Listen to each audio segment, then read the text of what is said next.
galera do meu Brasil, Varonil do mundão inteiro, beleza? Aqui sou eu mais uma vez, Gáudio, começando mais um No Mundão Podcast, diretamente da Embaixada Brasileira em Kuala Lumpur, na Malásia. Aqui estou eu hoje. Eu quero começar pedindo você para se inscrever no canal, dar um like nesse vídeo, compartilhar aí para os amigos, para as amigas, né, para a família, para as pessoas que vocês realmente gostam, porque a intenção desse trabalho é compartilhar a vida do brasileiro pelo mundo afora, mostrar como a gente está aí fazendo um trabalho lindo, impactando e transformando a comunidade local onde a gente está inserido. E hoje eu estou tendo a alegria de ser recebido aqui na Embaixada Brasileira pelo embaixador do Brasil aqui na Malásia, Ari Quintela. Muito obrigado pela oportunidade de falar com o senhor, por me receber aqui. E como eu falei com o senhor antes, esse trabalho assim, ele é para mostrar como que a gente vive pelo mundo afora, sabe? Das mais diversas profissões, das mais diversas histórias de vida, mostrar que o brasileiro está fora fazendo um trabalho bem bonito. E eu me sinto honrado de estar aqui na Embaixada Brasileira conversando com o senhor hoje, que é um representante oficial do governo brasileiro aqui, e de estar sendo recebido pelo senhor aqui. Muito obrigado mesmo. Como é que o senhor está? Boa tarde, Gáudio. É um prazer receber você aqui na Embaixada e conversar com você. É uma alegria muito grande receber um mineiro ainda por cima, porque a família da minha mãe é toda de Minas Gerais, da Zona da Mata em Minas. Então, bem-vindo à Malásia. Obrigado, muito obrigado. Embaixador, o que eu tenho falado muito, como eu expliquei para o senhor no início, assim, quando eu estou lá em Phuket, na minha casa, recebendo os convidados, eu acabo indo, de certa forma, cronologicamente, assim, na história de vida deles, né? Agora, já que eu estou na estrada e tudo mais, eu começo sempre o programa agora contextualizando um pouco a atividade da pessoa, como que é a vida dela na cidade onde ela está, sabe? Então, assim, a gente sabe, né? A gente sabe, assim, né? A maioria de nós, a gente não conhece bem o trabalho de um embaixador, né? De um representante do Brasil fora e tudo. E eu queria começar contextualizando, assim, a gente está aqui em Kuala Lumpur, na Malásia, o senhor é o representante do governo brasileiro aqui na cidade, tudo, no país, né? O que exatamente faz um embaixador do Brasil num país assim, se a gente puder explicar para quem está assistindo e às vezes não sabe um pouco da função, né, que eu imagino que seja carregada de tantas responsabilidades, tantas tarefas, assim, que é representar o governo brasileiro fora, né? Bom, então essa é uma excelente oportunidade para eu explicar o que faz um diplomata brasileiro no exterior. E na verdade é muita coisa, é um trabalho muito intenso e há muita coisa sempre a fazer. Vamos tomar setembro, hoje é dia 4 de outubro, então vamos falar de setembro, que é o mês que acaba de acabar, e que é o mês da independência do Brasil. Então eu aproveitei o fato de que em setembro a gente comemora o dia da independência e transformei setembro no mês do Brasil na Malásia, e a Embaixada desenvolveu toda uma série de atividades. Então, por exemplo, nós comemoramos o 7 de setembro, e a celebração do 7 de setembro do Brasil na Malásia teve 780 pessoas presentes. 900 foram convidados, isso é coisa para burro. Sim. E 780 apareceram. E foi uma festa muito bonita. A colônia brasileira na Malásia apareceu em peso e havia vários convidados malásios, amigos e interlocutores da embaixada no seu trabalho diário. Malásios, e nós tivemos pão de queijo, coxinha, brigadeiro, tivemos caipirinha, tivemos um grupo malásio tocou bossa nova e tivemos também batucada. Os grupos de capoeira em Kuala Lumpur se uniram para apresentar em vários momentos da noite um show de batucada. E o convidado de honra designado pelo governo malásio para o 7 de setembro foi o ministro Rafizi Hamli, que é o ministro da Economia, um ministro sênior, porque é o ministro da Economia. Isso foi uma honra muito grande para o Brasil, porque, em geral, o convidado de honra é um vice-ministro ou um ministro mais júnior. Isso mostra como a Malásia vê o Brasil, o fato deles terem designado o ministro da Economia para ser o convidado de honra do governo malásio no 7 de setembro. Então foi uma festa muito bonita, que durou umas 4 ou 5 horas, e foi também uma boa oportunidade. Festa no meio diplomático não é só festa. Festa é o momento em que o diplomata mais trabalha, na verdade. Então, nós tínhamos no 7 de setembro carne e frango brasileiros, carne e frangos halal, porque a Malásia é um país majoritariamente muçulmano. E isso foi, então, o que era uma festa para comemorar o 7 de setembro, também foi uma boa oportunidade de fazer promoção comercial para a carne de frango e a carne de boi do Brasil. Também a carne de carneiro brasileira servida no 7 de setembro foi muito elogiada depois por vários amigos malásios da embaixada. Então, isso foi, por exemplo, uma atividade que deu muito trabalho preparar, foi uma preparação de muitas semanas, juntar toda essa... juntar as comidas brasileiras, o grupo de batucada, o grupo de bossa nova, tudo isso dá muito trabalho, mas vale a pena. Os brasileiros gostaram de poder comemorar a data nacional juntos na celebração organizada pela embaixada. E, como eu disse, para o diplomata, uma festa é sempre mais uma ocasião para trabalhar. Então, foi uma boa maneira de mostrar os produtos halal brasileiros, os produtos de proteína animal halal brasileiros. E, aliás, nós também montamos, no 7 de setembro, uma exposição de fotografias de um fotógrafo brasileiro chamado Ricardo Teles, que é um fotógrafo que fotografa povos indígenas na Amazônia, mas também povos indígenas já adaptados a uma cidade grande, no caso São Paulo. Então a obra dele faz um contraste muito interessante, porque você tem fotografias de indígenas na Amazônia e indígenas também já tentando se adaptar ou adaptados à cidade grande. E essa exposição foi mostrada também durante o 7 de setembro. Interessante, hein? Então, na verdade, um dos trabalhos que a embaixada faz é justamente trazer, né, produtos, coisas que o Brasil tem de lá que pode exportar e comercializar com outros países também, além da cultura toda nossa, né? Sim. Nós falamos aí de capoeira, né, batucada, que envolve a música brasileira e tudo. Sim. Essa questão do indígena também, que hoje também é um tema que está muito, como eu vou dizer, vívido de novo, né? Essa questão toda da Amazônia lá no Brasil e tudo. Sim. Fora isso, embaixador, assim, como o senhor falou, são muitas atividades e muitas coisas, né?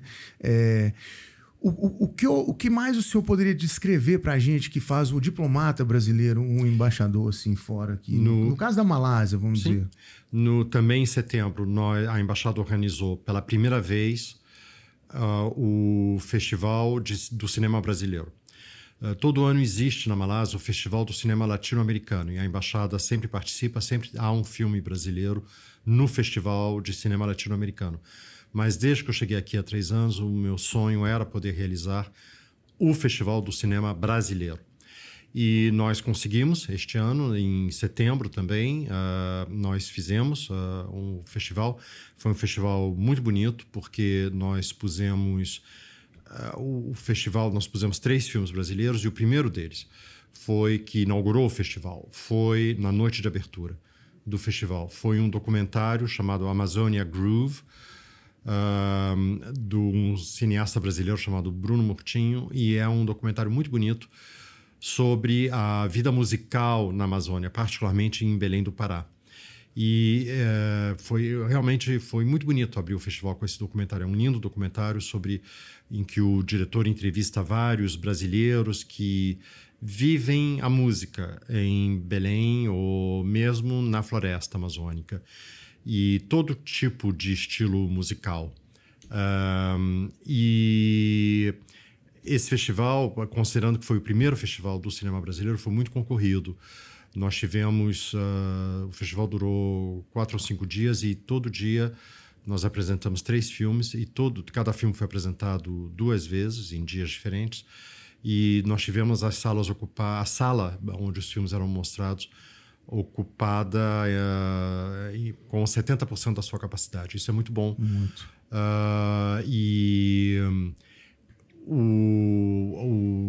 A cerimônia de lançamento do festival foi muito concorrida, tinha muita gente, inclusive o presidente do Instituto Malásio do Cinema, que equivale à Ancine brasileira, veio.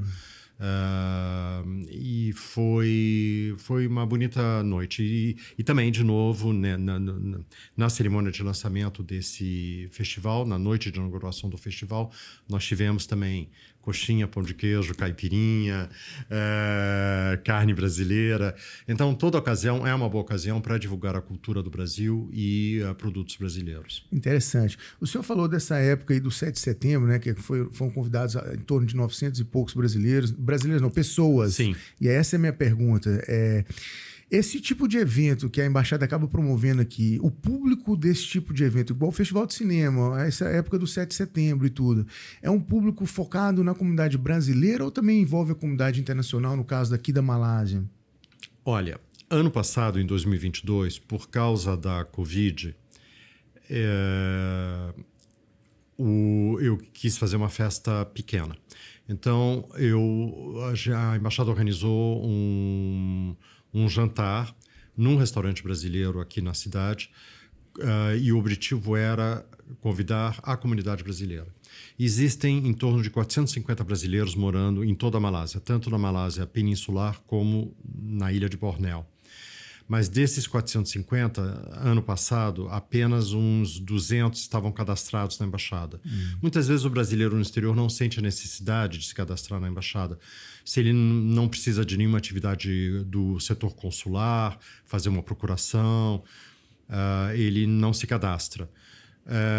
E então nós tínhamos, na época, cadastrados 200 brasileiros. Então eu convidei esses 200 brasileiros, 150 foram, e daí eu convidei apenas 40 malásios e uns 12, 13 embaixadores estrangeiros. Então foi uma festa, foi bonito, foi um jantar, inclusive o convite não dizia jantar com a comunidade brasileira na Malásia.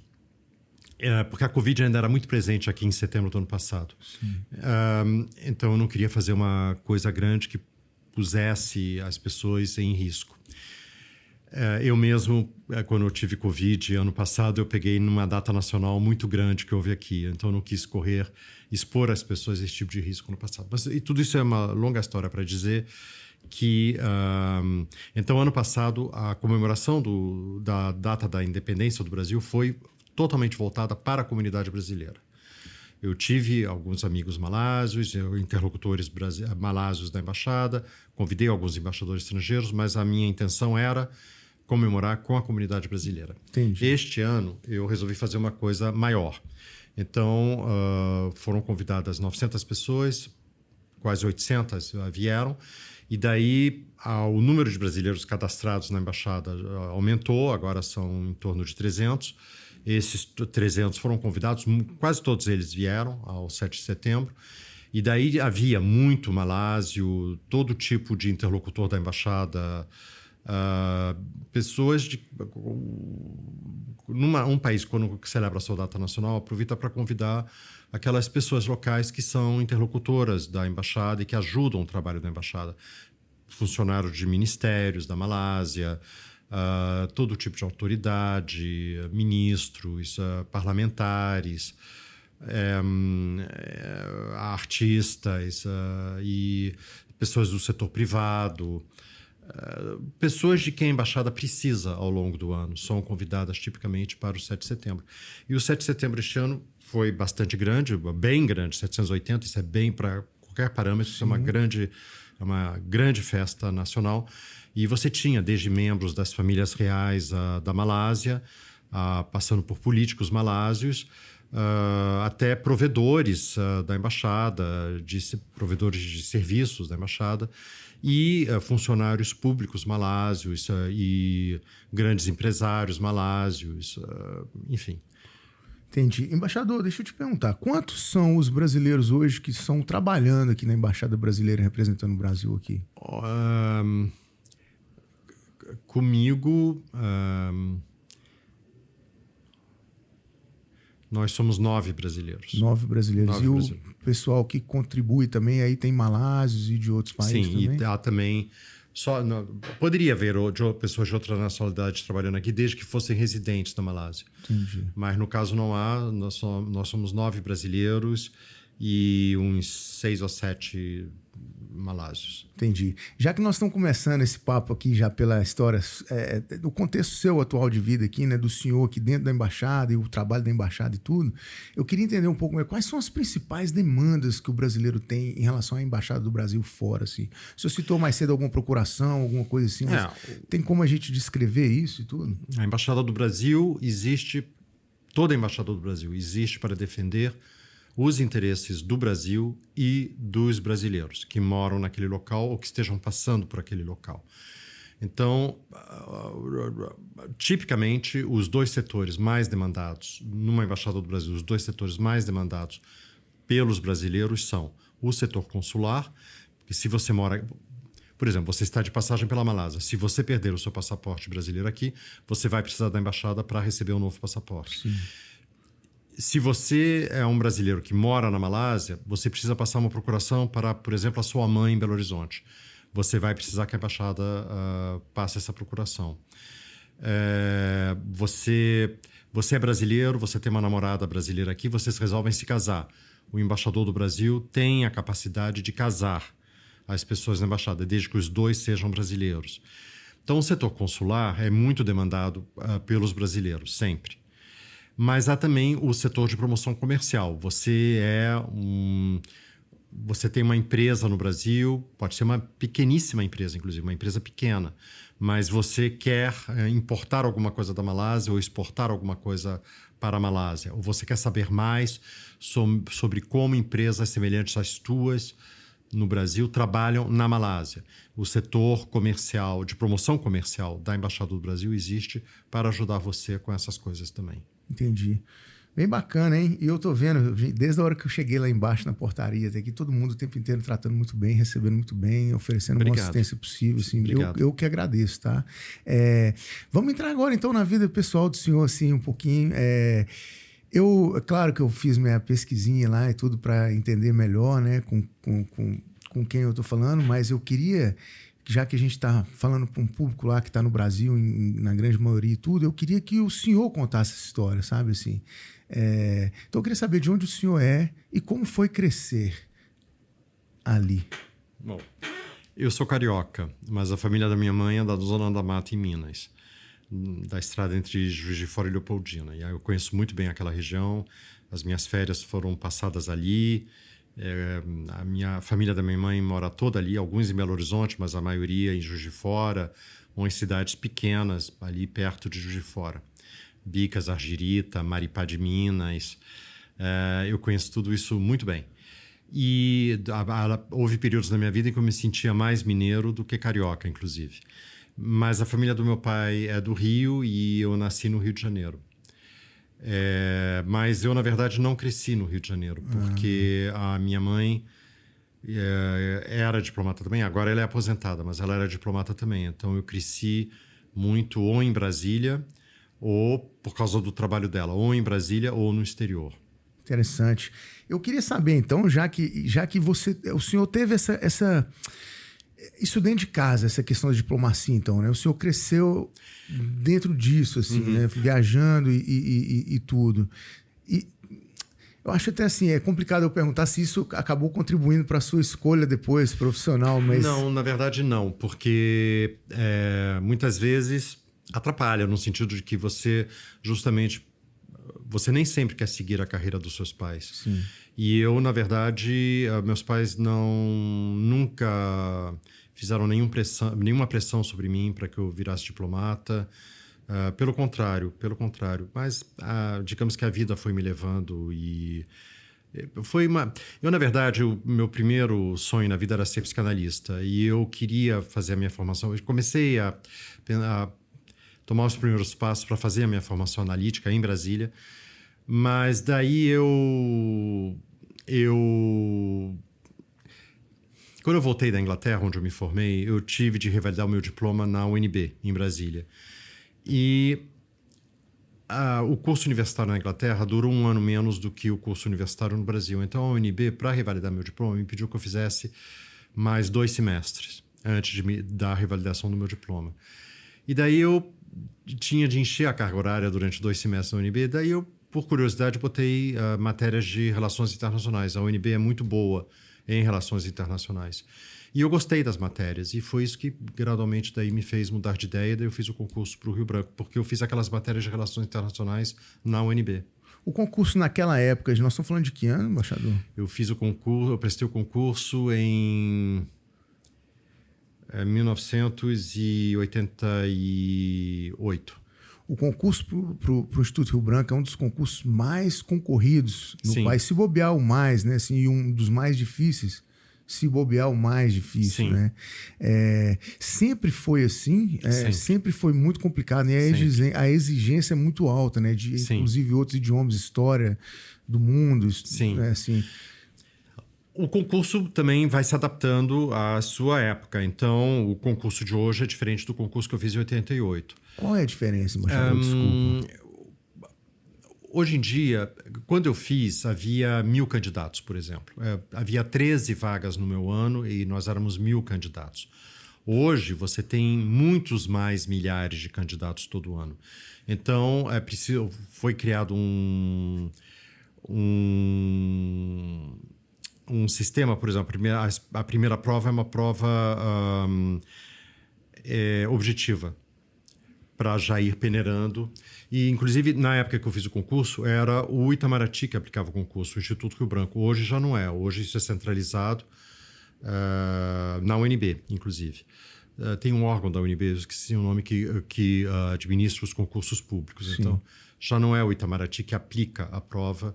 A prova é aplicada no Itamaraty, mas ela é supervisionada por esse órgão na UNB. E então há uma série de diferenças, mas entre a época e sai a época o concurso é sempre bastante puxado. Mas isso me dá a oportunidade, obrigado por fazer essa colocação, Gáudio, porque isso me dá a oportunidade de, se algum ouvinte teu está interessado em prestar o concurso, eu incentivo. É um concurso muito difícil, que requer muita preparação, não é uma preparação barata, inclusive, porque requer muito material de estudo. Mas eu recomendaria que, se a pessoa acha que tem vocação, homem e mulher, se acha que tem a vocação para ser diplomata, quer muito ser diplomata, não esmoreça, não desista, estude, vale a pena, é uma profissão muito bonita, eu acho que é a profissão mais nobre possível, porque é uma profissão em que você dedica a sua vida ao seu país. Sim. E é o trabalho mais bonito que você possa imaginar, você dedicar a sua vida ao seu país. E por favor, não desista se você, ouvinte, está pensando em fazer, você é universitário, está pensando em fazer o concurso, estude, prepare-se, vale a pena, não desista. É muito difícil passar da primeira vez, não desista se você não passar da primeira vez.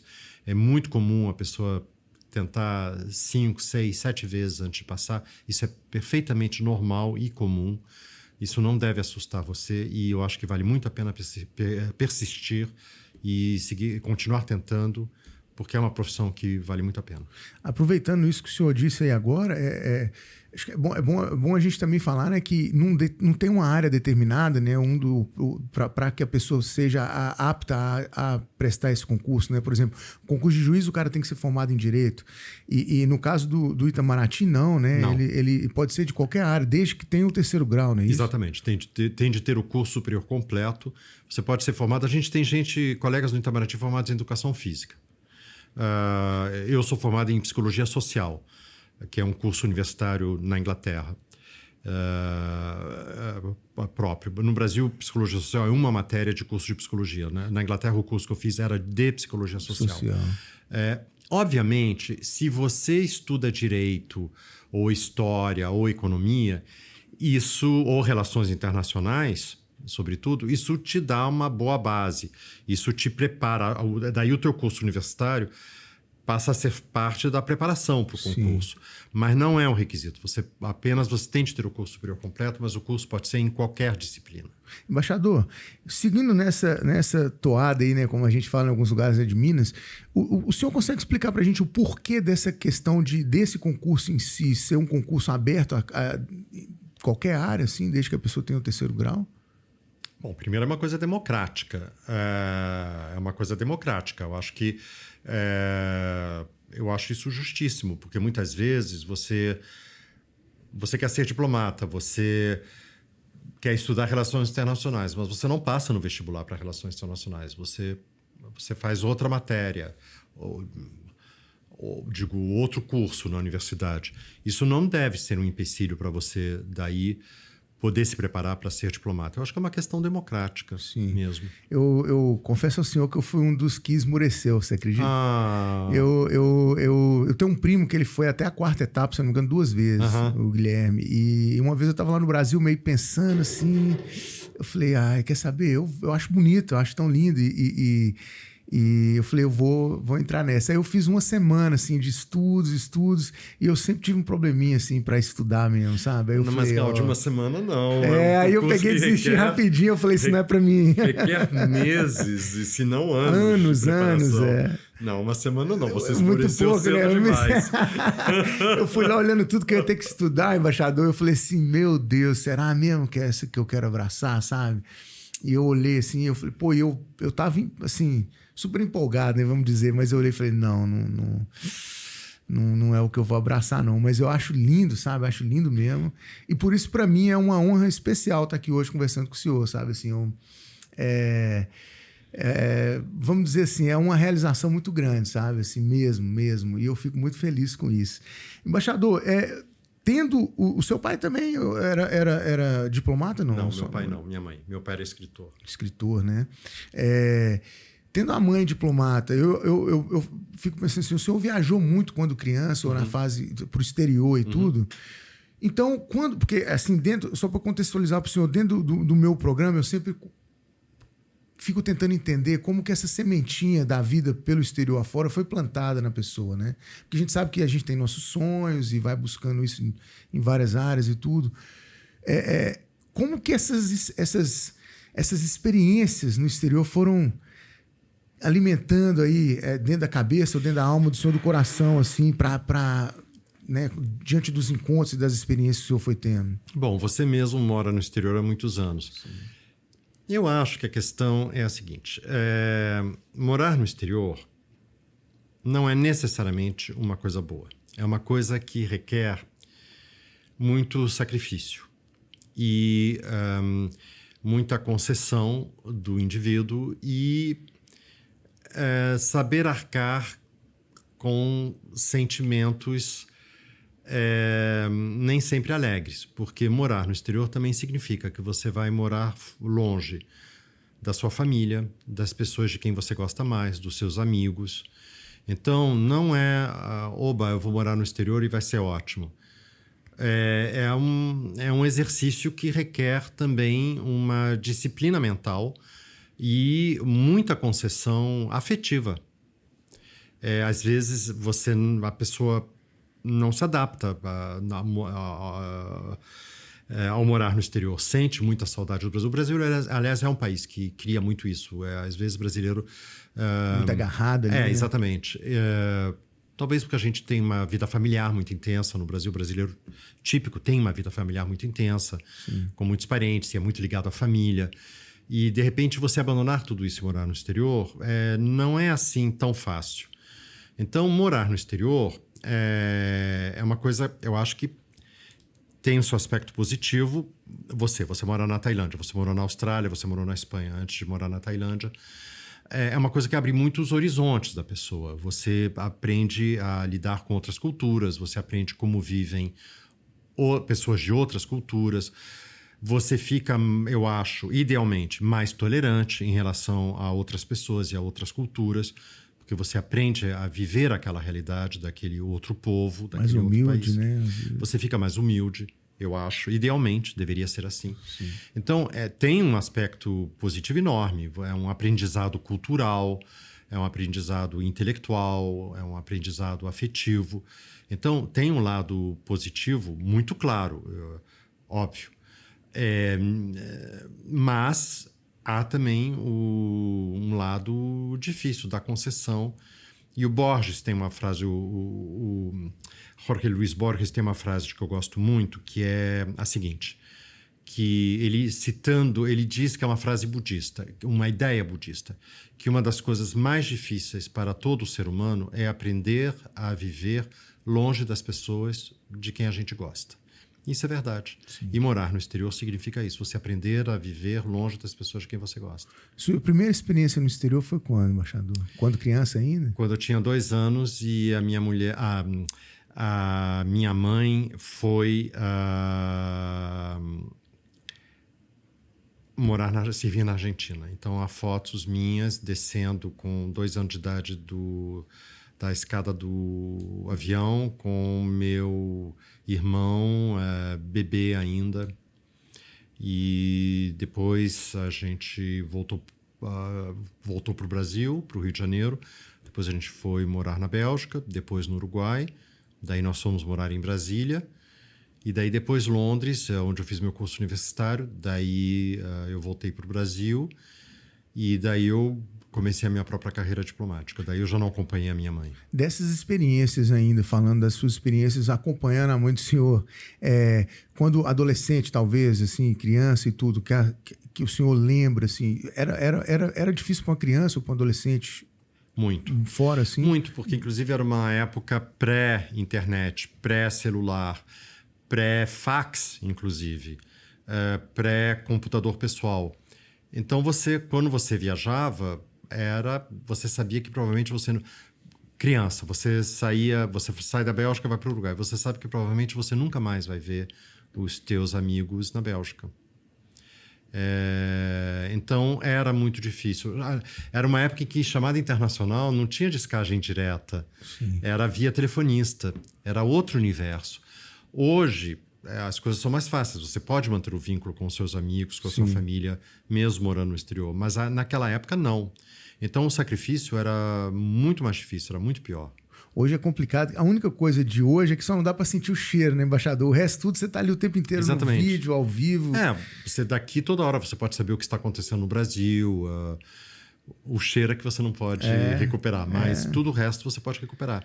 Isso faz uma diferença muito grande. Muito grande. Embaixador, e aí entrando na carreira do senhor, assim, o senhor, para entrar pro Instituto Rio Branco, levou muito tempo assim de preparo e tudo, ou já foi o senhor já veio muito bem preparado e conseguiu entrar mais rápido? E como que foi para o senhor esses primeiros momentos lá dentro do Instituto, assim, né? Que até a sua primeira... fala remoção, não? Sim. Porque é muito estudo o tempo inteiro, Sim. muito preparo o tempo inteiro. Sim. Né? Eu fiz 2 vezes o concurso. Na primeira vez eu tinha chegado há pouco tempo de Londres, daí comecei a me preparar. E daí eu fiz o concurso porque era a data fixa do concurso. Desculpa interromper o senhor. Teve algum ponto específico dessa história de Londres para o Brasil onde falou, não, é isso que eu quero para mim? Assim, teve algum... Foi a questão das matérias que eu fiz de Relações Internacionais da UNB.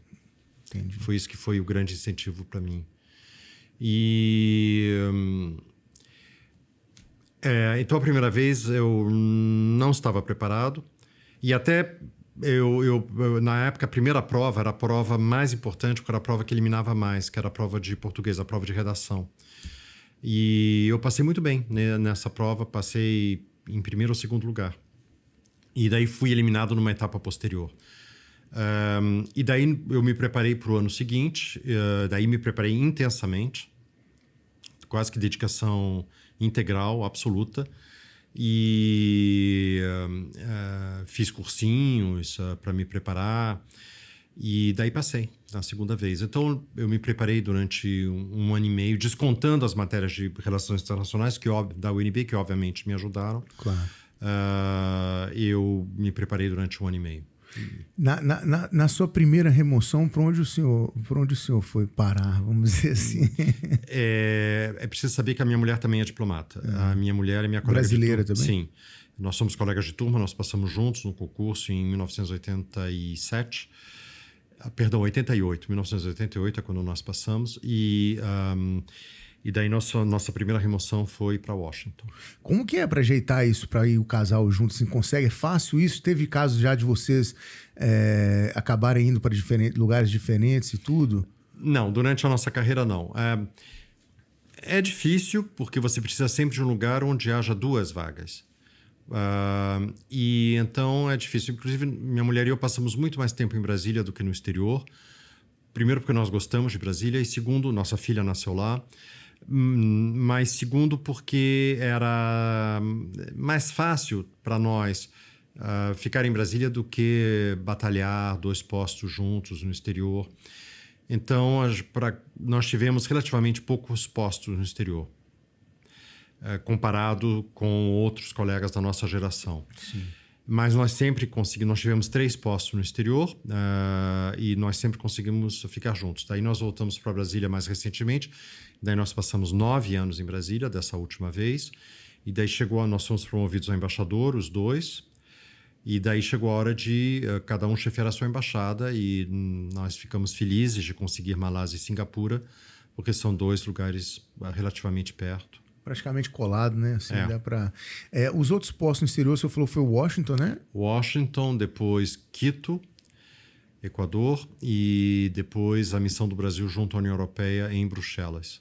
Embaixador, qual é eu não vou falar a diferença, assim, mas eu queria entender, porque são lugares totalmente diferentes, né? Assim, Estados Unidos, depois vai lá para a América do Sul de novo, Equador, e lá para a Europa e tudo. Se o senhor pudesse traçar para a gente um paralelo, assim, e agora aqui na Malásia, na Ásia e tudo, das diferenças até dentro da embaixada, assim, né? E da vida cultural, social mesmo, do senhor com a sua esposa, nesses lugares, assim, o senhor consegue? Eu fui feliz em todos os postos que eu tive. Eu fui feliz em todos eles.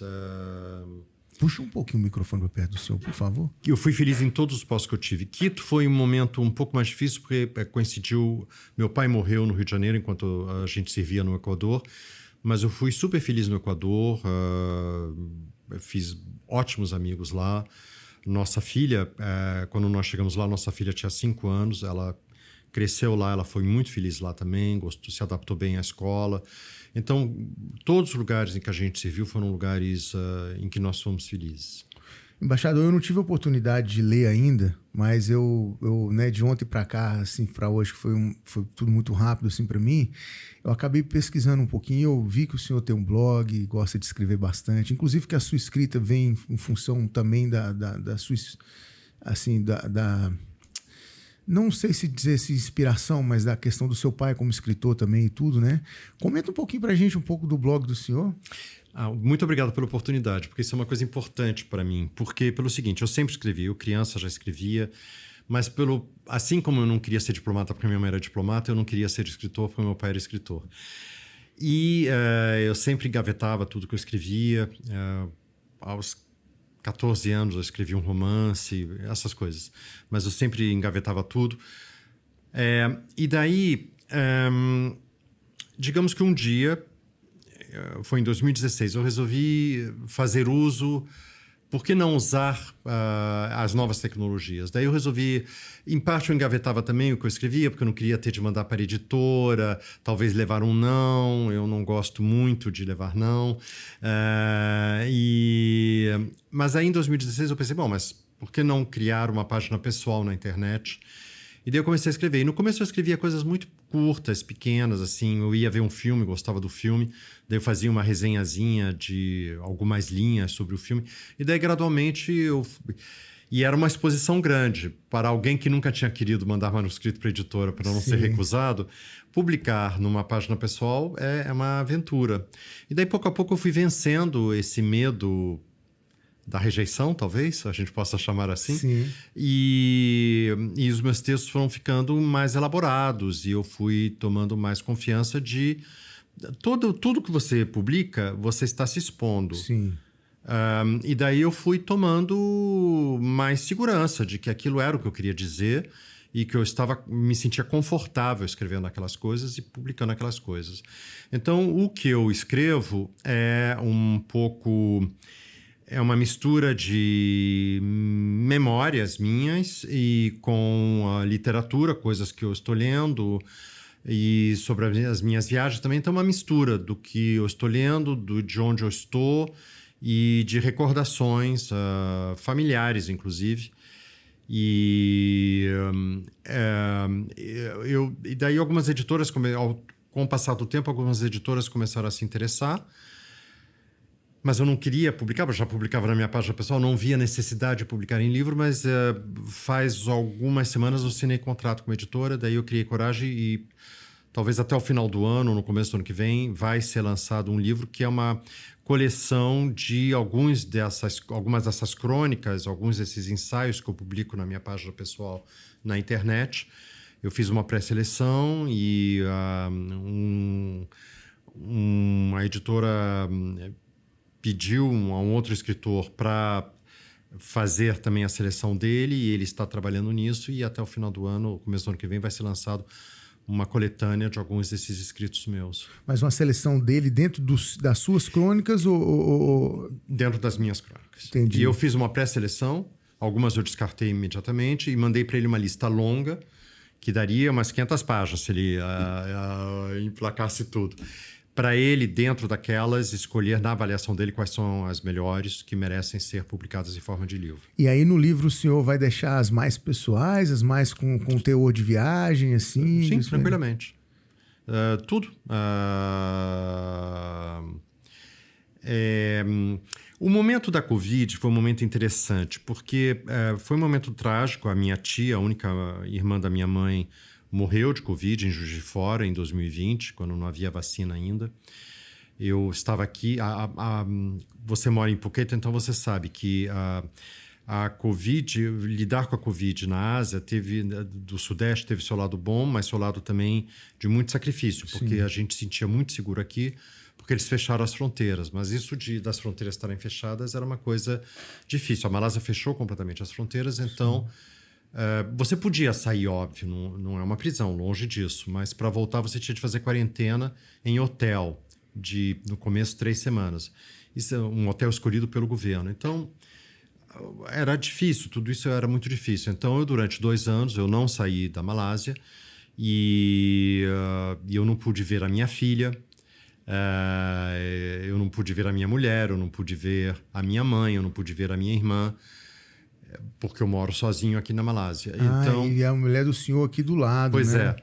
Pois é. Então foi um momento difícil, mas havia um reconforto nisso tudo, que era a sensação de que talvez aquele era um dos poucos momentos na história da humanidade que toda a humanidade estava passando pela mesma experiência simultaneamente. Sim.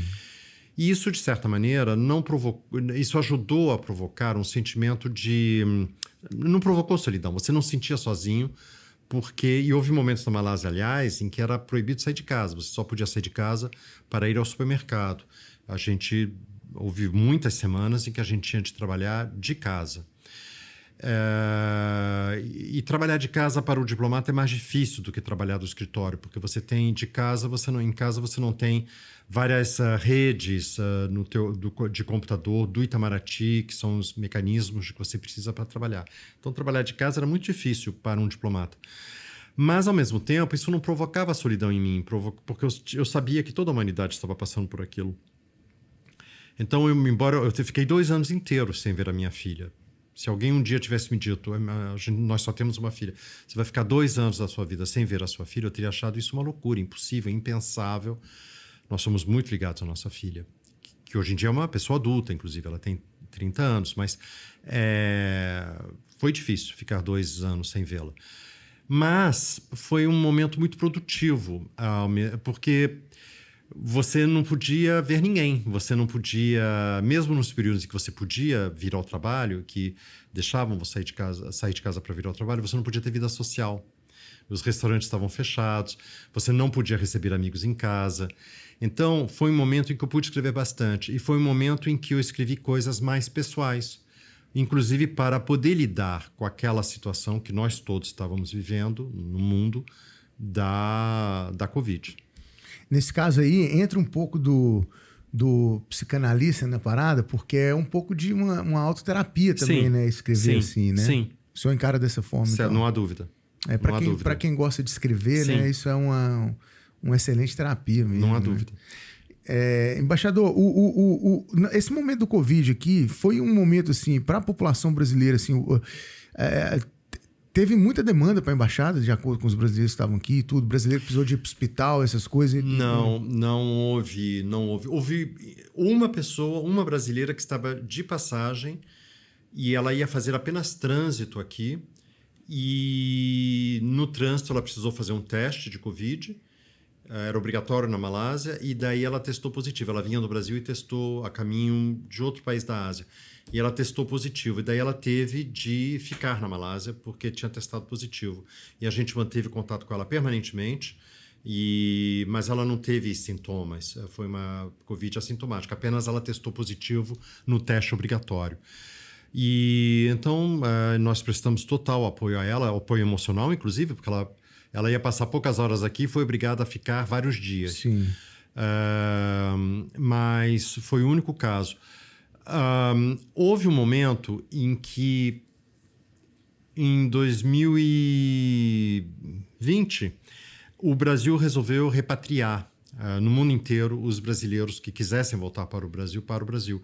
E muitos brasileiros que estavam de passagem pela Malásia, que tinham ficado confinados aqui, porque o confinamento era obrigatório na Malásia, quiseram voltar para o Brasil para ficar perto das suas famílias.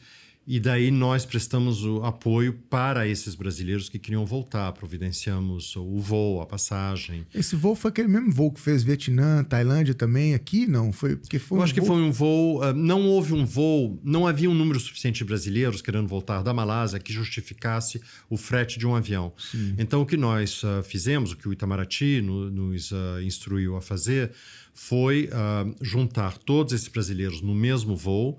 E eles foram repatriados para o Brasil no mesmo voo, mas era um voo comercial. O governo brasileiro apenas deu a passagem. Sim.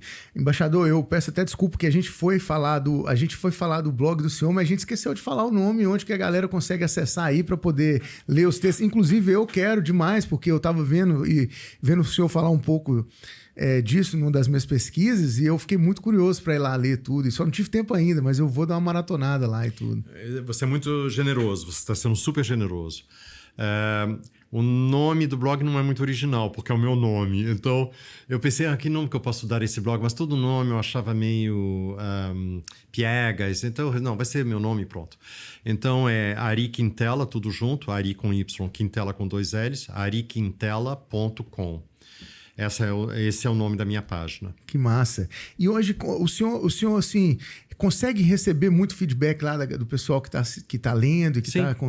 Sim, eu recebo bastante. Eu escrevo em português, meus textos são todos em português, e eu recebo muito feedback de pessoas que eu nem conheço. O brasileiro é um ser extremamente generoso, né, por natureza, e eu tenho muitos leitores que eu não conheço pessoalmente. Eles me escrevem, na minha página pessoal eu dou o meu endereço, um endereço de e-mail para onde me escrever, e às vezes as pessoas me escrevem por e-mail, mas eu recebo muitos comentários dentro do blog mesmo. E esses comentários, eles ajudam o senhor a quebrar esse receio que o senhor estava de talvez não ser tão bem recebido, assim, entre aspas? Certamente, certamente. Olha, eu devo ser um homem de muita sorte, porque eu vejo as pessoas se queixarem que a internet é um meio onde há muito hater e muito bullying. Eu nunca recebi isso. Todos os comentários que eu sempre recebi na minha página pessoal ou no meu e-mail sempre foram super positivos, encorajadores, amistosos. Eu não tenho nenhuma queixa dos meus leitores. Muito pelo contrário, eles são para mim um enorme incentivo. Que maravilha. Embaixador, a gente sabe que, então, quem tem, né, a oportunidade de ter uma experiência multicultural como a que o senhor teve ao longo da sua vida, né, acaba, assim, vamos dizer, crescendo bastante, né, enquanto ser humano, né, assim. E aí eu queria perguntar ao senhor, assim, das informações que o senhor foi recebendo e que o senhor hoje pode olhar para trás e olhar para a vida do senhor e tudo, assim, quão importante foi e é para a vida do senhor, pessoal e também no trabalho, claro, toda essa experiência multicultural, assim, pelo mundo afora, de países que o senhor visitou, as pessoas que o senhor teve oportunidade de encontrar, né, assim, pessoas de outros governos até, de outros países e tudo. que você poderia dividir com a gente um pouco, assim, dessa experiência toda? Embaixador, desculpa se eu estou fazendo um tanto de pergunta numa só, e às vezes a pergunta não é tão objetiva, mas a intenção é mais essa mesmo de um bate-papo, que a gente vai ali como se estivesse tomando um negocinho, entrando, sabe, assim? Não, eu estou pensando como responder. Essa é uma pergunta difícil.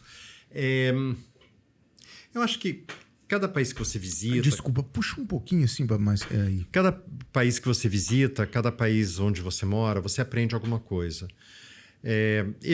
Se eu tivesse de dar... Eu não gosto de dar conselho, porque se eu fosse tão esperto assim, eu seria presidente da República, eu seria... não sei, mas eu teria ganhado o prêmio Nobel de alguma coisa, eu seria um cientista super renomado, eu não sei. É muito fácil dar conselho. Mas eu acho que quando você mora no exterior, é muito importante você tentar conhecer a vida local. Eu não acho bom a pessoa de qualquer nacionalidade vai morar no exterior para trabalhar e fica muito ligada só à sua comunidade. Porque você, ao morar no exterior, você está tendo uma chance única de aprender outras coisas. Coisas que você, até hoje, não pôde conhecer. E o aprendizado é sempre difícil. Você aprenderá coisas boas e você aprenderá também coisas ruins. Sim. Mas tudo isso é parte do aprendizado. E eu acho que se você fica restrito à sua comunidade no exterior, você está se privando da chance de entrar na cultura daquele país, daquele povo, daquela gente.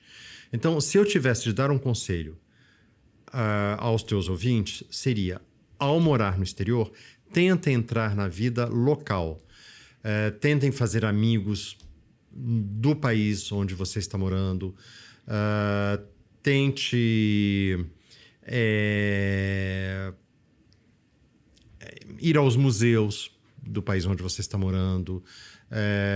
Conhecer a cultura local, ver os filmes produzidos naquele país, ler livros escritos naquele país. Porque mesmo que você vá morar naquele país, eu estou chegando aqui, eu sei que eu só vou morar aqui 2 anos, eu tenho vários amigos brasileiros morando aqui, eu não preciso entrar nessa cultura local. Talvez, de fato, você não precise. Mas, ao mesmo, não é uma questão de precisar, Sim. É uma questão de você crescer como ser humano, você ter outras experiências que para você serão novas. Sim. O senhor disse que está aqui na Malásia há cerca de 3 anos, Sim. É isso? Quais são os aspectos da cultura deles que o senhor mais absorve, assim, que mais encanta o senhor e que o senhor mais gosta de conhecer, assim? Basicamente tudo. Porque se você olha no mapa, a Malásia e o Brasil parecem muito longe um do outro. Quando a minha mulher e eu viemos para cá em 2020, a minha mulher veio comigo no mesmo voo, a caminho de Singapura.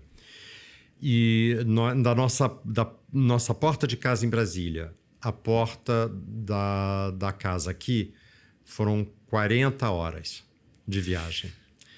É uma coisa que... do outro lado do mundo mesmo. Exatamente. Né? E você sabe disso porque você mora na Tailândia. Mas, apesar da distância geográfica, há muita semelhança entre o Brasil e a Malásia. O clima, a generosidade das pessoas, a gentileza das pessoas. O malásio lembra muito o brasileiro na afabilidade, na facilidade para fazer amigos, na receptividade aos estrangeiros. Os malásios gostam dos estrangeiros. Então, a adaptação do brasileiro aqui é muito fácil. Eu nunca conheci um brasileiro na Malásia que não fosse feliz na Malásia. E um acaba chamando o outro, um vem trabalhar numa empresa, daí se adapta facilmente, daí chama colegas de trabalho no Brasil para também virem trabalhar aqui, porque a adaptação é muito fácil. Sim. Eu não sei na Tailândia, na Malásia é muito fácil. Lá também é. O Sudeste Asiático, o clima lembra muito o clima do Rio, de Minas. E o pessoal realmente, eles gostam de interagir com a gente, Sim, né? Muito, receber, muito, assim. muito. Mas aí também há diferenças na culinária. Mas... A pimentinha, né? A pimentinha que eles gostam bastante. Exatamente. Quando a minha mãe veio ano passado veio me visitar e ficou 2 meses aqui me visitando. E a minha mãe cozinha muito bem. E o padrasto dela, que é quem a criou, era baiano. Eita. E então ela conhece bem a culinária mineira, a culinária baiana.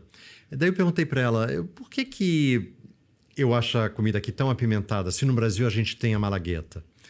Daí ela falou, eu adoro pimenta malagueta. Daí ela falou, olha, eu adoro, um prato que eu adoro no Brasil é acarajé, botando bastante malagueta no acarajé.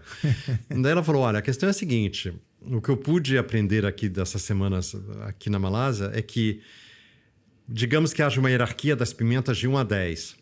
A malagueta seria o número 3. A impressão que eu tenho é que na Malásia eles começam no número 6. Essa foi a explicação da minha mãe. Aqui é muito forte mesmo, né? É. Às vezes eu fico até com receio de provar, sabia? Mas a culinária deles é muito boa. Inclusive, eles têm uma variedade cultural. Como o Brasil, eles são um país multiétnico, multicultural, multireligioso. E você tem 3 etnias predominantes aqui, a malaia, a indiana e a chinesa. Então você tem... E eles adaptam, eles têm uma culinária própria, eles adaptam a cozinha, eles fazem uma fusão da cozinha chinesa com a cozinha malaia, da cozinha indiana com a cozinha malaia. Então eles têm uma culinária muito interessante. Mas, embaixador, o senhor falou um negócio aí que me chama muita atenção, e eu tenho a oportunidade de conversar com os brasileiros que moram aqui, dessa mistura, né, assim, do indiano com o chinês, o próprio malaio, e com a gente, né, o resto de todo mundo que está aqui. Mas aí eu queria aproveitar, então, e perguntar ao senhor, que é, vamos dizer assim, de dentro, né, que está dentro do governo, que acaba tendo a oportunidade de relacionar com pessoas também, eu imagino de dentro dos governos e que são de diferentes etnias e tudo. Como é essa relação entre eles, assim, né, dentro da cultura deles e aí com a gente? É uma relação muito harmoniosa. Como eu falei, o povo malásio, qualquer que seja a etnia dele, é um povo extremamente generoso, receptivo ao estrangeiro, educadíssimo, prestativo, gentil. Por isso que a adaptação do estrangeiro aqui é tão fácil, e do brasileiro particularmente. E eles aceitam o estrangeiro com muita facilidade aqui. É muito fácil fazer amigos malásios. Interage muito bem, né? Sim. E já voltando então para essa questão dessas relações entre Brasil e Malásia, assim, como que é a relação Brasil-Malásia hoje? Assim, que pontos que são convergentes assim, e divergentes? Olha, no ano passado, em setembro de 2022, aconteceu, teve de ser virtual ainda, ainda havia certas restrições por causa da Covid, mas em setembro do ano passado aconteceu a primeira reunião da Comissão Bilateral de Comércio Brasil-Malásia. E eu fiquei impressionado. É importante saber que o Sudeste Asiático, particularmente pela ordem Singapura, Malásia e Vietnã, são parceiros comerciais mais importantes para o Brasil hoje em dia do que a maioria dos países europeus e dos países da América do Sul. O Brasil vende mais para a Malásia, para a Singapura, para o Vietnã, do que para todos os países da América do Sul, com exceção de Argentina e Chile. A gente vende mais para a Malásia do que para o Peru. A gente vende mais para a Singapura do que para a Colômbia. Então, e esse é um dado muito importante. Então, em setembro do ano passado, aconteceu a primeira reunião da Comissão Bilateral de Comércio Brasil-Malásia. E eu fiquei impressionado nessa reunião, que foi uma reunião virtual. Eu participei dela aqui nesta sala, onde eu estou recebendo você. Eu fiquei impressionado com a convergência entre o Brasil e a Malásia. O Brasil e a Malásia não são competidores no plano comercial. As economias são compatíveis, as produções são compatíveis e há uma grande convergência. E as desavenças comerciais são muito pequenas e não há... É uma relação muito fácil. Tanto no plano político como no plano comercial, as relações com a Malásia são muito fáceis. Entendi. O senhor falou que vende muito, né, para esses lugares. Em geral, vende o quê? A gente vende para a Malásia, sobretudo, produtos agropecuários. Carne halal, frango halal. Halal é o produto para o muçulmano, cuja produção requer cuidados diferentes do cuidado usado para fabricar os produtos não halal. Então, o Brasil vende para a Malásia carne, frango, açúcar, produtos agropecuários. E importa produtos industrializados, produtos eletrônicos e semicondutores. Entendi. O Brasil, só fazendo uma parte, existe uma certa fantasia no Brasil de que a Malásia é um país agrícola. A Malásia não é um país agrícola. A Malásia é um país muito inserido na cadeia de fornecimento de semicondutores, por exemplo. Inclusive, amanhã, dia 5 de outubro, a Embaixada está organizando, por instrução do Itamaraty, um webinar sobre a relação Brasil-ASEAN na área de semicondutores. E o Itamaraty escolheu a Malásia, a Embaixada do Brasil na Malásia, para conduzir esse webinar, porque a Malásia é um país muito importante na cadeia de semicondutores no mundo. Entendi. Embaixador, quando o senhor fala de semicondutores, assim, porque a gente está... O que eu quero dizer? Assim, a gente vai falar, às vezes, para pessoas que, né, como eu, às vezes a gente não entende muitos termos técnicos. Assim, o que seria isso exatamente? São pequenos chips, por exemplo, que estão no teu computador, no teu laptop, no teu celular. E a Malásia produz isso. Sim. É um país muito industrial também, né? Eu vi que tem muitos brasileiros assim, aqui trabalhando nas indústrias e tudo, né? Há muitos brasileiros na Malásia trabalhando em multinacionais na Malásia ou em empresas malásias. Sim. A Petronas, por exemplo, que é a estatal de petróleo da Malásia, há muitos brasileiros trabalhando na Petronas, porque o Brasil tem know-how. Nós temos a Petrobras, então há muitos engenheiros brasileiros capacitados na área de petróleo e gás, e eles encontram emprego com relativa facilidade na estatal Malásia de Petróleo.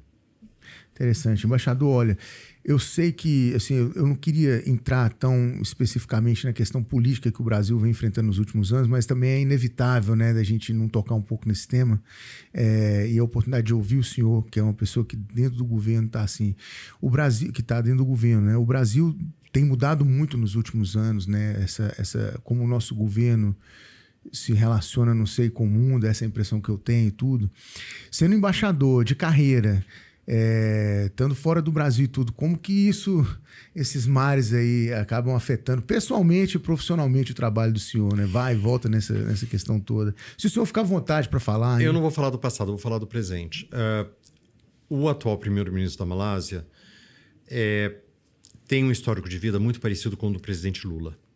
E ele é um grande admirador do presidente Lula. E esse é um fator de aproximação entre os países, quando os dois líderes têm políticas sociais parecidas e têm um histórico de vida parecido. E esse é um dado que vai ajudar nas relações entre o Brasil e a Malásia. O fato dos dois líderes se conhecerem e terem históricos de vida parecidos e uma política social muito parecida. Isso, o Brasil, eu estava vendo uma entrevista do senhor em um canal brasileiro e tudo, e eu lembro que o senhor até falou um pouco nessa entrevista da questão do Bolsa Família e desse tipo de... Como o senhor vê hoje esses programas que o governo tem no Brasil, que fora do Brasil, assim, o pessoal fora admira muito algumas coisas do Brasil lá dentro, né?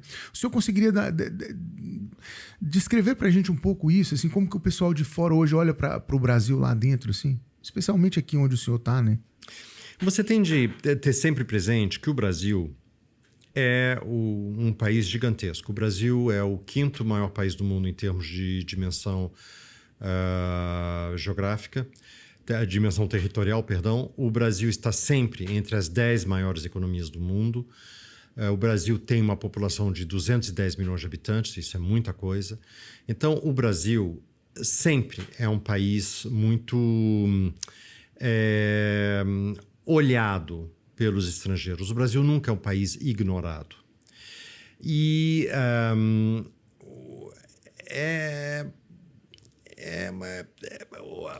a Malásia, o atual governo da Malásia, que tomou posse em novembro do ano passado, tem uma política social muito elaborada. Eu não sei se é uma política social inspirada das políticas sociais brasileiras do Bolsa Família. Mas, de fato, O Bolsa Família foi um marco. O Bolsa Família é um programa muito admirado no mundo inteiro. E eu sei porque houve um momento na minha vida em que eu trabalhava na Secretaria de Assuntos Estratégicos em Brasília. E na Secretaria de Assuntos Estratégicos, a gente frequentemente recebia visitantes de fora, de outros países, que queriam aprender mais sobre o Bolsa Família. E eu acho que os programas sociais brasileiros são muito admirados. Eu não sei até que ponto eles influem. Houve um momento em que influenciavam muito. Países estrangeiros vinham ao Brasil para aprender como era o Bolsa Família e como replicar o Bolsa Família no seu próprio país. Não sei se no caso da Malásia isso aconteceu, mas o fato de serem 2 governos com preocupações sociais, com projetos sociais, certamente cria uma ligação. Embaixador, como eu falei com o senhor no início, assim, eu falei assim, eu não sei se eu expliquei isso bem, mas a gente não tem muito pé nem cabeça aqui, né? Assim, eu queria entender para o senhor a oportunidade de viajar por vários países. Quais foram os países, ou me cita, por favor, 3, onde o senhor mais gostou de ir, assim, mais se sentiu em casa, talvez, ou se sentiu admirado ou chocado de uma forma positiva, assim, que impactou o senhor enquanto ser humano, assim, de ter ido lá e visto como é a vida lá, essas coisas? Eu gosto de todos os países. O último país onde eu morei, ou o país onde eu estou morando no momento, é sempre o meu predileto.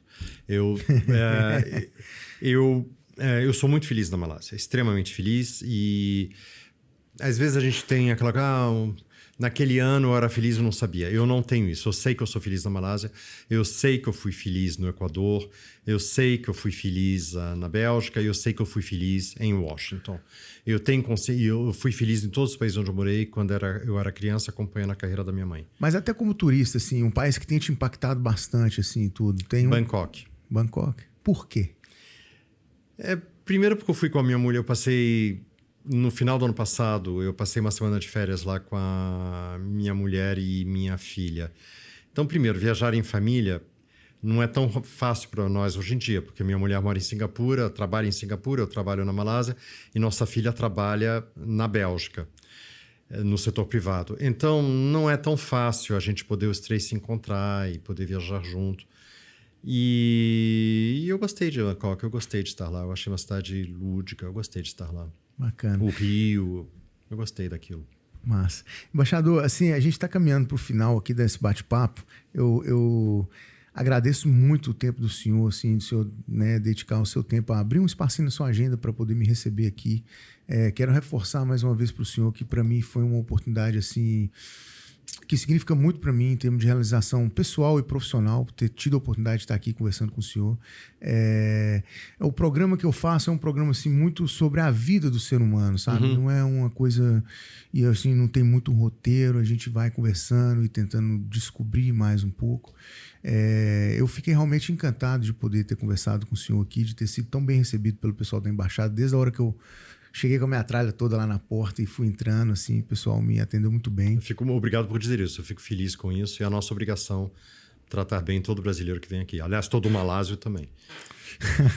Eu queria pedir ao senhor, para antes de terminar, assim, descrever um pouco para a gente o que é, assim, como o senhor disse no início, da alegria de poder representar o Brasil, né, assim, o que é para uma pessoa... no caso, então, o senhor é ser representante do nosso país, que é um país tão lindo, com gente tão linda, né? E estar oficialmente representando o país fora, assim, que é uma responsabilidade muito grande, muito bonita, né? O que isso representa pessoalmente para o senhor, assim? Um privilégio.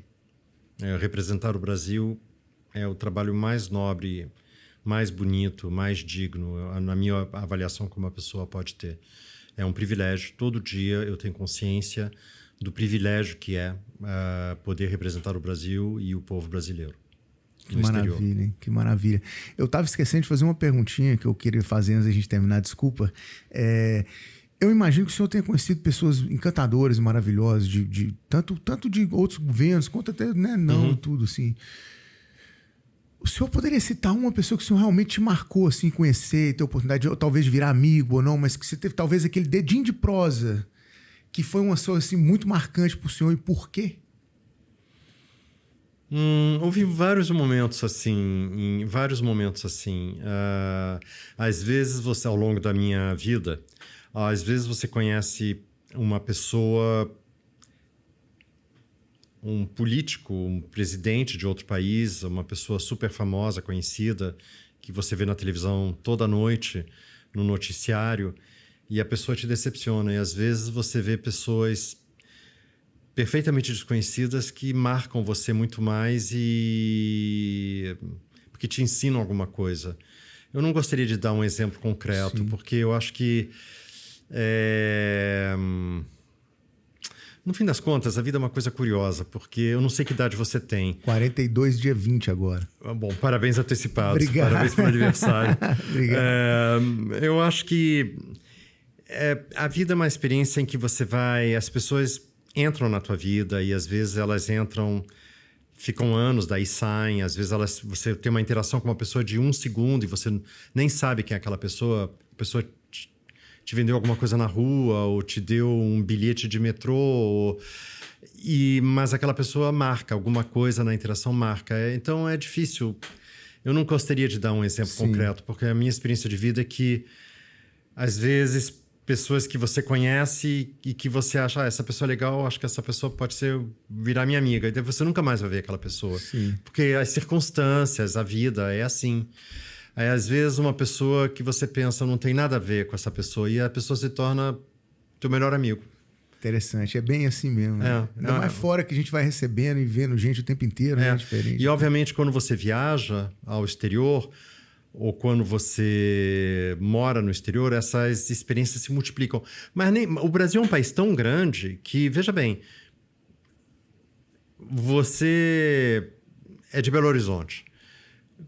Ir à Bahia é uma experiência cultural totalmente nova e diferente. Sim.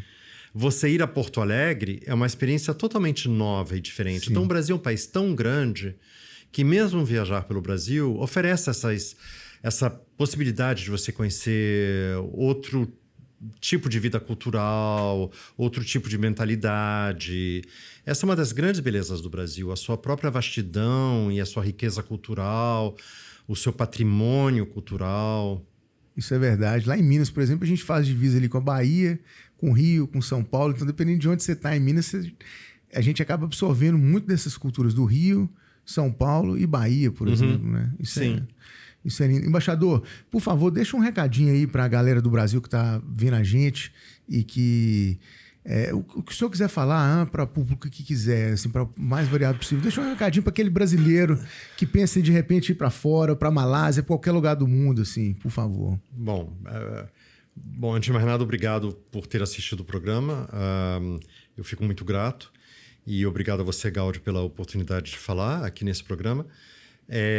Eu diria o seguinte: se você está feliz no Brasil, seja feliz no Brasil. Você não há essa obrigação da pessoa viajar ou ir ao exterior. Eu mesmo não sou assim tão particularmente apaixonado por viagem, não. Eu sou um diplomata que não gosta particularmente de viajar, não. Eu fico muito feliz, tranquilo na minha casa e no meu trabalho, sem viajar se for necessário. Por isso que eu lidei também bem com as restrições impostas pela Covid. Para mim, ficar 2 anos só entre casa e trabalho em Kuala Lumpur não foi nenhum problema. Mas, se você quer viajar, viaje. O Brasil é um país muito querido no exterior.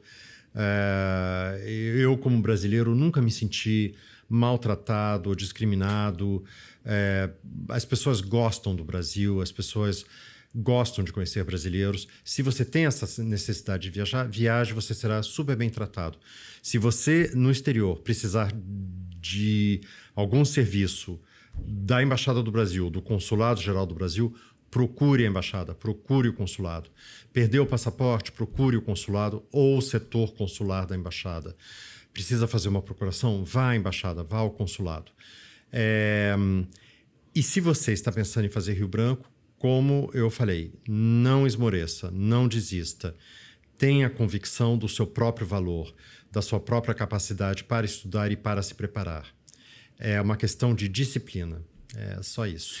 Ô, embaixador, uma última coisinha. Explica pra gente essa vestimenta linda que o senhor tá vestido e que o senhor me explicou um pouco no início. Fala pro brasileiro disso aí. Também acho lindo isso aí. Muito obrigado. Inclusive, você me deu várias oportunidades para falar de culturas e tal, de explicar isso, e eu deixei passar. Muito obrigado, Cláudio, pela oportunidade. Isso é o que eu estou usando é um batê, é um tecido e um tipo de camisa de manga comprida da Malásia e também Indonésia. E isso na Malásia equivale a terno e gravata, é um traje formal. Você brasileiro que está vendo essa entrevista deve estar achando essa camisa muito colorida, não deve estar entendendo por que um diplomata brasileiro no horário do expediente está usando essa camisa.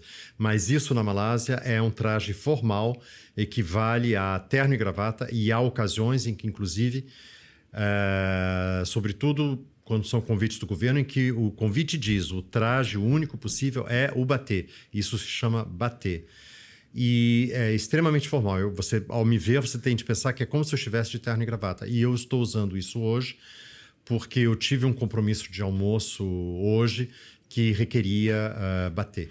E por isso eu vim direto do compromisso para gravar essa entrevista e por isso eu estou usando o batê. Embaixador, mais uma vez, brigadão pela oportunidade de me receber aqui, de me dar essa oportunidade de estar aqui com o senhor, tá? Muito obrigado mesmo, fico muito feliz e encantado em conhecê-lo pessoalmente e conhecer um pouco mais da história do senhor. Vou lá ler o blog o máximo que eu puder, assim, eu vi que tem um texto sobre a Índia, parece que eu vi o senhor falando dele, eu vou dar uma maratonada boa lá para ler. Muito obrigado mesmo, viu? Obrigado a você. Uma última coisa, então, aos seus ouvintes. Acessem a minha página pessoal, ariquintela.com, Ari com Y, Quintela com 2 S. Eu agradeço sempre as leituras e sempre, quando eu recebo comentários, eu sempre reajo aos comentários. Muito obrigado. Tamo junto, obrigado. Ó, você que assistiu aí, tá vendo? Mais uma história linda de vida, um representante do nosso governo aqui na Malásia e faz de forma tão linda. Eu quero pedir você mais uma vez para se inscrever no canal, dar um like no vídeo, compartilhar para os seus amigos, sua família, para as pessoas que você gosta, que sabem que vão poder tirar o melhor proveito disso, de conhecer mais histórias de vida de brasileiros que estão abraçando a vida pelo mundo afora. Tá? Fiquem com Deus, uma excelente semana para todo mundo, tudo de bom. Embaixador, eu geralmente termino assim, brigadão, viu? Desculpa aí. Obrigado a você. Obrigado mesmo. Muito obrigado. Eu que agradeço, viu?